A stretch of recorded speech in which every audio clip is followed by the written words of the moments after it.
Welcome home to USA Global TV and Radio. Ours is a place where dreams take flight, voices are heard, and stories are shared. This is where cultures meet, connections are formed, and ideas are transformed into action. This is your destination for authentic storytelling, diverse perspectives, and meaningful conversations. We're where global stories unite and bridges are built beyond all borders. Discover our world of education, entertainment, hope, and inspiration. Together, we're building bridges worldwide. Subscribe to our USA Global TV channel and download our USA Global TV app. Be our guest or join our team. Visit usaglobaltv.com. With heartfelt thanks to our executive producer, Dr. Jacqueline Kerbeck, music scored by Yifei Tang from Cloud Road Music, creative direction by Paul Garcia, and I'm Al Cini, and I'm very proud to be part of the USA Global TV and Radio family. So join us here at USA Global TV and Radio. Make us your home for global connection. All rights reserved. This video and its contents are the exclusive property of USA Global TV and Radio. Unauthorized use, duplication, or redistribution in any form is strictly prohibited. Thank you for being a part of our global community. Let's inspire together. Welcome to Talking Heads on USA Global TV and Radio, where wisdom meets experience. Join a dynamic lineup of thought leaders, professionals, and changemakers from around the world. Dr. Madeline Chan from the UK, MARISKA Duprea from Australia, Red O'Loughlin from Texas, USA, Carolyn Heward from the UK, Zunette Lub from Cape Town, South Africa, as they share expert insights, personal journeys, and impactful strategies for success. Talking Heads isn't just a show, it's a global stage for education, collaboration, and inspiration. So elevate your knowledge, expand your perspective, engage in conversations that matter. Streaming globally, empowering locally, this is Talking Heads, only on USA Global TV and Radio. Hello and welcome back. If you are a regular watcher of our show here on USA Global TV and Radio, you are joining me, Mariska Duprea, for our Talking Heads show today. And if you are here for the very first time, welcome to this show where we explore all things leadership related. So, to give you guys a little bit of background around what I do, I am within the leadership development space and I help leaders, whether they are stepping into leadership for the first time or stepping up in their leadership space, to do that and bring more humanness into our space. And speaking of humanness, bringing that into our space, today, what we are going to explore is navigating change. So for most leaders, this is something that regularly cross our path, especially these days. And I have recently visited a conference where we had a whole bunch of different leaders from a wide variety of different sectors that came together to look at our energy sector, specifically in our region. So this was important for our region specifically because the energy sector and the way that the government is setting up the energy supply is changing. So that has a very big impact on a lot of different elements within that space. And of course, this is change. Right. Now, we have people that produce energy. We have people that will be building parts of this bigger industry. We also, of course, have all the communities around it. So we have established communities where we have older power stations, for instance, and we have communities where it was very small communities that haven't really grown in the last 15 to 20 years, maybe by a couple of people, but that's about it. And they will have a big impact because there's some industry establishment going to happen within their space. And one of the things, while I was listening to all the brilliance that they brought into the room, all the expertise that we got, everybody's different views from what was happening within this larger space, I noticed that we have an ecosystem, a big ecosystem that we are trying to take into consideration in the sense of the larger Australian-wide sort of perspective, what's required within our state, what is required within our environment and in our community. And then we also have all these little smaller sectors. So government looking at specific things, industry looking at other things. And to me, it felt like sometimes they are not talking. And I also observe this when I speak to my clients within leadership spaces themselves in organizations, where we will have different departments. We will have finance, and we will have operations, and we will have maintenance and engineering. And how often do we find ourselves not talking to those different departments in a normal day-to-day business operation type of thing? It's even worse when we are trying to navigate change. We need to implement something new. The organization is changing direction. There's something big happening in our environment. Step in COVID, for instance. Anything like that that is causing us to need to navigate change when we already don't necessarily talk to our neighbors, or we don't have good relationships, we don't know what it is that's required within that space, it becomes even more tricky. So as I sat listening during the conference, and as I reflected, noticing what's happening within the leaders space that I work with on a daily basis, I came to the conclusion that it would be helpful for us to know where we are on the map. Just looking at what the hell is going on and understanding which stakeholders it is that we are taking into consideration and which stakeholders did we not even think about. So to give you an idea around the conference, one of the things that is happening, and I think is a really good thing that is happening, is they are thinking about the communities that will be impacted by all the new industry that's going into those spaces. Do they have the logistics? So is the roads big enough for big machinery to go through there? Do they have enough services within that town or within that community to be able to accommodate almost double the size of the current population? All those sort of logistical things, is that sufficient? One of the things that I did not hear at all, though, was how about the places where we are actually going to have a drainage, so to speak, of skill? So we're going to build new industry in this space, and we're going to shut down industry in this space, and they are not exactly next to one another. They are removed a little bit. So we are thinking about how this one needs to grow and infrastructure and all the rest of it. We're not thinking about how are we setting this one up for success when the industry that's currently there takes a leave of absence and transform into something else. How are we being intentional about that? So it felt like there's some stakeholders are being taken into consideration and other stakeholders aren't being taken into consideration. And that I have also seen a lot with the leaders that I work with. We might have stakeholders where we talk to them really often, right? It is the people that we work with on a daily basis.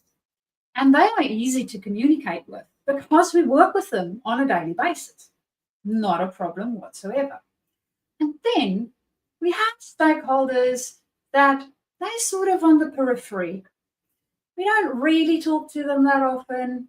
We sometimes know that they're there. And from time to time, we might not even realize that they're a stakeholder. So, especially when it comes to navigating change and thinking about how we want to do this, it is helpful for us to establish what our map looks like. So, not only when you think about a map, we typically think about physical terrain, right? Do we have mountains? Do we have rivers? Where's the water? Where can we travel? Where can't we travel? Is it easy terrain? Is it nice and flat, or is it very hilly? Those sort of things are things that we look at when we look at a map. We also look at where's the direction that we are traveling to. So if we have our map, we know how to read said map. We can see, well, we want to go from point A to point B, and doing that, and we're just going to go through a straight line, that's going to be really difficult because there's places where we have really big mountains or really big ravines that we can't cross, and we need to look at potentially plotting a way around them. We can't just go straight. And that's a little the same with navigating a change process or a change project. We need to first establish our map. Look at what is on our map, right? Did we actually take all of the different stakeholders in account when we are thinking about this thing that we are trying to do? So to give you an example of the energy space that I went to in the conference, and this is really big and extremely complex. So I'm trying to make this as easy and straightforward as I can.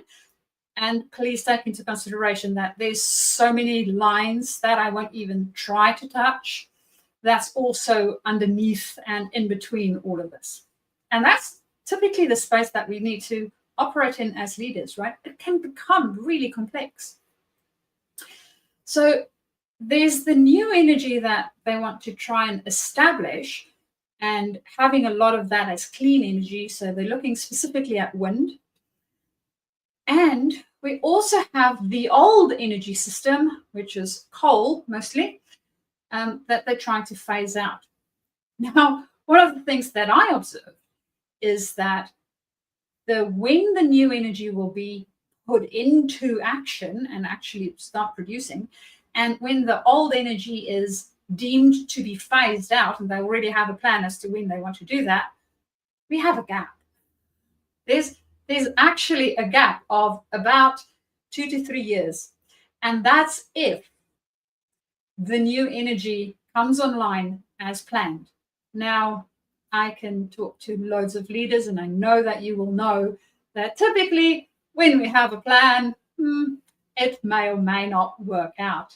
And if it's a government process plan, no offense to government, and we also know that it might take a tad longer than we think. So there's things like that potentially we are not looking at when we are looking at our map, right? We might look at this small little section of the map, forgetting about the rest of the map. That's actually also linked and impacting this piece, because if I look at that part of the map, I might have snow caps, and during summer they melt, which means that I'm going to have a problem with the water amounts that I have in this area. But because I'm not looking at this map, I miss it. And because I miss it, the flooding becomes a surprise, right? So that's what I want you to think about during your leadership change processes. We want to get our map as big and as wide as we can possibly get it. Because when we think about ecosystems, typically ecosystems has interlinking portions where they interlink with other ecosystems. So if we think about our own space that we operate as a leader, so you might have a business, or you might be a leader in a department. That's your little ecosystem, right? That's the space where you operate. Now, taking into consideration that this is also linked to other ecosystems. So there's other areas around it. So we want to make sure that we not only look at our small portion of the map, we want to scale our map out as far as possible. Then determine where exactly we are on said map. Because remember, we are trying to plot a route from point A to point B. Now, firstly, we need to understand our map well enough, and anything and everything that might influence all the bits and pieces that's on our map. So our stakeholders, great way of doing this. And then we want to see, well, if I'm traveling from point A to B, what is it that I need to take into consideration on this map?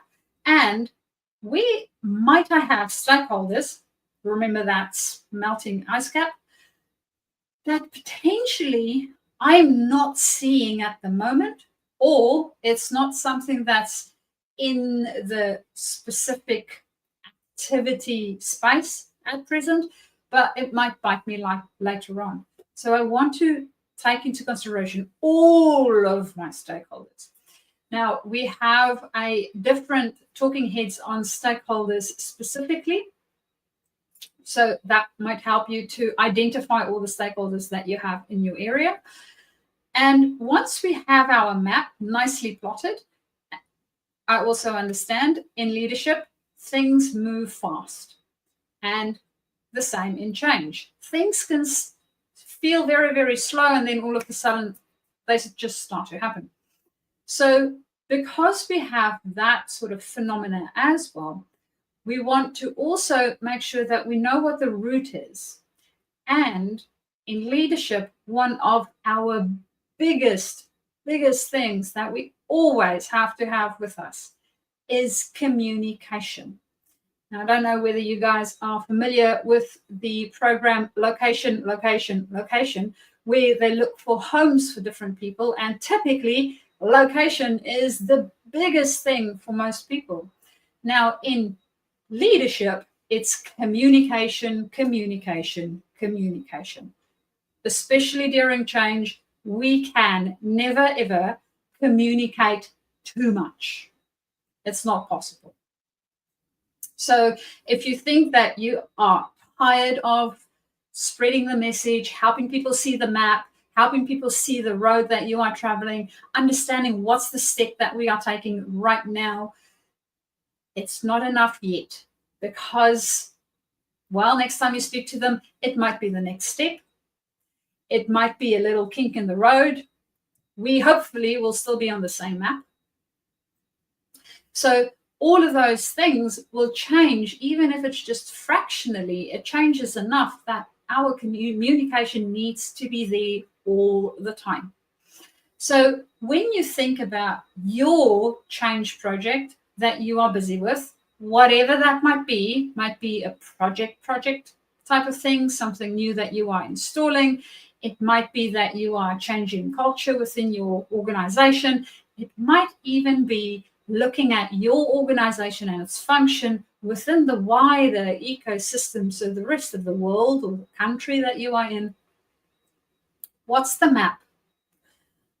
What are you considering in your map? What do you have on your map? And what potentially have you forgotten to put into your map? Where's the road? Have you communicated the road to everybody else so that we don't have people that's missing stuff or nice big gaps where there's not supposed to be gaps? And what's the next step? So having clarity around that helps everybody to actually move in the direction that we need them to move into, to move from point A to point B.